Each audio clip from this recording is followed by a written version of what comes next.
বিকেল হতেই ছোট ভাইকে সাইকেলে নিয়ে ঘুরতে বেরিয়ে পড়লাম। আমাদের গন্তব্য ছিল রক্তদাহ বিল।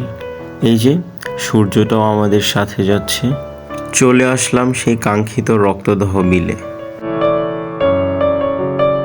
তারপর সাইকেল নিয়ে ব্রিজ থেকে নিচে নেমে গেলাম। আহ, কি অসাধারণ মুহূর্ত! যারা সাইকেল চালান তারাই বুঝতে পারবেন এটা কতটা মজাদার। আমরা এখানে ঘুরতে এসেছিলাম, তারই একটি স্মৃতি রেখে দিলাম। চারপাশের এই অসাধারণ পরিবেশে সব কিছুই সুন্দর লাগছিল। ঘোরাঘুরি শেষে বাড়ির পথে রওনা দিচ্ছিলাম, এমন সময় দেখি ঝালমুড়ির দোকান। ঝালমুড়ি কি আর না খেয়ে থাকা যায়? তাই মামাকে বললাম চটপট 2টা ঝালমুড়ি বানিয়ে দিতে। বানানো শেষ হলে ছোট ভাইকে দিয়ে টেস্ট করালাম। দেখুন ওর রিয়াকশানটা কেমন।